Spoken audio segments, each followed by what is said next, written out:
নমস্কাৰ। মই আজি এটা ব্যতিক্ৰমী ধৰণৰ তেনেকুৱা এটা মই আপোনালোকক আপডেট দিব বিচাৰিছোঁ। সেইটো হ'ল যে গিভ এণ্ড টেক। যদি আপোনাৰ পৰাই মৰম মই আশা কৰিছোঁ, আপোনাৰ পৰাই মৰম পাইছোঁ, নিশ্চয় আপোনাক মই সন্মান দিয়াৰ মোৰ এটা যুক্তি। গতিকে ঠিক তেনেকুৱা ধৰণৰ আজিৰ সময়ত যি উজনি অসমত মহাপ্ৰলয় ধৰণৰ এটা বানপানী হৈ গ'ল, আজিলৈকে চলি আছে। তেনেকুৱা সময়ত যিসকল দানবীৰে তাত দান দিলে, অসমৰ বিভিন্ন প্ৰান্তৰ পৰাই, ভাৰতবৰ্ষৰ বিভিন্ন প্ৰান্তৰ পৰাই যিসকলে সেই মানৱতাৰ দৃষ্টিত তেখেতসকলক উজনি অসমৰ ফালে লক্ষ্য কৰি উজনি অসমৰ শিৱসাগৰ বা যোৰহাট বিভিন্ন ঠাইত যি সহায় সহযোগিতা কৰিলে, তেখেতসকলক আচলতে যদি আমি আমাৰ ফালৰ পৰাই সন্মান, মৰম, চেনেহ, শ্ৰদ্ধা আমি জ্ঞাপন নকৰোঁ, নিশ্চয় মই নিজকেই এটা পাপী বুলি ভাবিম। কিয়নো তেনেকুৱা এটা মহাপ্ৰলয়ৰ সময়ত যদি আপোনাৰ ঘৰত বেমাৰ হয়, গতিকে সেই বেমাৰ হোৱাৰ সময়ত যদি কোনোবাই খবৰ লয়, তেতিয়াহ'লে সেইজন মানুহক আমি জীৱনত কেতিয়াও পাহৰি নাযাওঁ।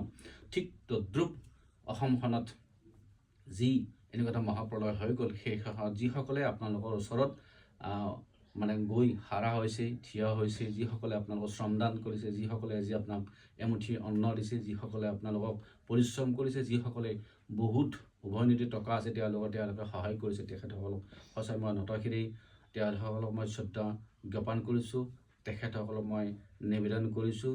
আৰু আপোনালোকক ভগৱানে বৰলাই আৰু ভালে ৰাখক।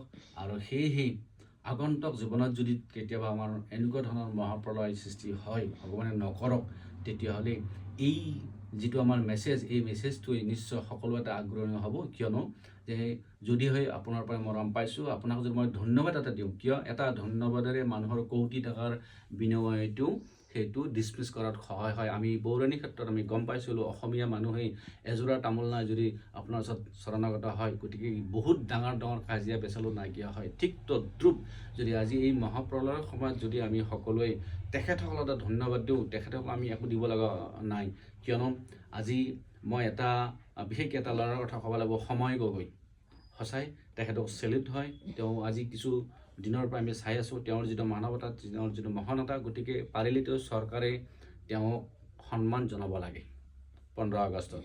নম্বৰ 1। নম্বৰ 2, যি চকুৰ আলিৰ তেওঁ বেচেৰাৰ একো নাখাবলৈ, চকুৰ আলিৰ য'তে যায় ত'তে তেওঁক কিবা কিবি এটা সমস্যা এটা সৃষ্টি হয়, তেওঁ একেবাৰে অভাৱী ঘৰৰ। গতিকে চকুৰ আলি যিখিনি শ্ৰমদান কৰিলে, ধৰ্মৰ লেতেৰা পোচাক বাদ দি কেনে মানুহ হ'ব চেষ্টা কৰিছে, সেইসকলক আমি সন্মান দিব লাগে।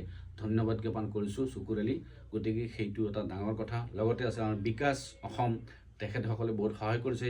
আৰু লগতে যিসকল মই নাম শেষ কৰিব নোৱাৰোঁ, যিসকলে অসমৰ অৰাজনৈতিক সংগঠন, আপোনালোকৰ যিটো মহান কৰ্তব্য, যিসকলে তাত ওচৰত থকাই যিবিলাক সংগঠন, তেওঁলোকৰ নাম নকওঁ, আপোনালোকৰ দায়িত্ব কৰ্তব্য বুলি মই ভাবিছোঁ। আৰু সেইখন জিলাবিলাকত থকা যি ৰাজনৈতিক দলসমূহ, তেওঁলোকৰ মই নাম নকওঁ, কিয় আপোনালোকৰ দায়িত্ব কৰ্তব্য বুলি কাৰণে মই এইটো নাম নকওঁ, ক্ৰেডিট নিদিওঁ, কিয় আপোনালোকৰ নিজৰ কৰ্তব্য বুলি কৰিছে। কিন্তু যিসকলে বেলেগ বেলেগ ঠাইৰ পৰা আহিছে, অসমৰ বিভিন্ন প্ৰান্তৰ, যিসকলে বেলেগ বেলেগ ৰাজ্যৰ পৰা আহিছে, তেখেতসকলৰ নাম ল'বই লাগিব। তেখেতসকলে আমি নতশিৰে তেওঁলোকৰ নাম ল'ব লাগিব। আৰু যিসকলে সেই বানপানী হোৱাৰ জিলাকেইখনৰ বাহিৰৰ পৰাই আহিছে, যেনেকুৱা সন্মানীয় মৌলানা বদৰুদ্দিন ছাৰ, তেখেতৰ যি সহায় সহযোগিতা, তেখেতৰ পৰিশ্ৰম, তেখেতে এটা ৰোগীয়া মানুহ, তেখেতক দুজনে ধৰি লৈ যাব লাগে। সেইজন ব্যক্তি তাত যি শ্ৰমদান কৰিছে, তেখেতে যি অৰ্থনৈতিক সহায় কৰিছে, সঁচাকৈ ভাষাৰে প্ৰকাশ কৰিব নোৱাৰোঁ। আজিৰ সময়ত তেনেকুৱা এটা ক্ষেত্ৰত যি এটা মহাপ্ৰলয়ৰ সময়ত তেওঁ যি সহায় কৰিলে উজনি অসমক, সঁচাকৈ তেখেতকো মই ধন্যবাদ জ্ঞাপন কৰিছোঁ, মই চেলিউট কৰিছোঁ। আৰু লগতে আমাৰ যি চেয়াৰমান আলী, তেখেতে সুদূৰ অসমৰ এটা কোণৰ পৰা এটা কোণলৈ সেই বিপদত মহাপ্ৰলয়ৰ সময়ত যি আহিছে, তেখেতসকলক মই চালাম কৰিছোঁ। নিশ্চয় আপোনালোকৰ শ্ৰমৰ কাৰণে মোৰ ফালৰ পৰা একো দিব লগা নাই, আপোনালোক জাষ্ট অকল ধন্যবাদেই দিছোঁ। অনাগত সময়ত নিশ্চয় আপোনালোকৰ এই বাৰ্তাই অসমৰ প্ৰত্যেকটা মানুহৰ মনত চুই যাব। আৰু নিশ্চয় অনাগত সময়ত ভাৰতবৰ্ষত এনেকুৱা বিভিন্ন বিপদত আমি সকলোৱে সকলোক সহায় কৰিম, সেইটোৱে। লগতে আমাৰ এনেকুৱা ধৰণৰ যি আমাৰ সন্মানীয় অনুষ্ঠান USTM, গতিকে USTM ছাৰ মাহবুবুল হক ছাৰ তেখেতসকলক মই শ্ৰদ্ধা নিবেদন কৰিছোঁ, কিয় আপুনিও এনেকুৱা মহাবিপদৰ সময়ত যি উজনিলৈ গৈ যি সহায় কৰিলে, যি ডক্তৰ পঠোৱালে, যি যেনেখিনি পৰিশ্ৰম কৰিলে, গতিকে আমি ভাষাৰে প্ৰকাশ কৰিব নোৱাৰোঁ। গতিকে মই এজ এ চিটিজেন হিচাপে অসমৰ এটা সোণালী দিনত অসমৰ সোণাৰ অসমখনক আমি আমাৰ মৰম আন্তৰিকতাৰে যি আমি বান্ধি ৰাখিছোঁ, এনেকুৱা এটা নীতি আদৰ্শন দেখাইছোঁ, সঁচাই এইটো আমাৰ ভাৰতবৰ্ষত অসমত প্ৰথম এটা ইতিহাস হয়। গতিকে আগন্তুক সময়ত আমি সকলো এনেকুৱা ধৰণৰ এটা ভাল আমি কাম কৰি যাম আৰু কৰি থাকিম। তাৰ কাৰণে মই সকলো আহ্বান কৰিছোঁ, আশা কৰিছোঁ এই সকলো শুভ বাৰ্তাখিনি অসমৰ প্ৰত্যেকজন ব্যক্তিৰ ওচৰত যাব। আপোনালোকে এনেকুৱা ধৰণৰ ভাল কাম কৰিবলৈ প্ৰয়াস কৰক, অসমখনক সঁচাকৈ সোণাৰ অসম বনাই ৰখাৰ কাৰণে চেষ্টা কৰক। থেংক ইউ, জয় হিন্দ।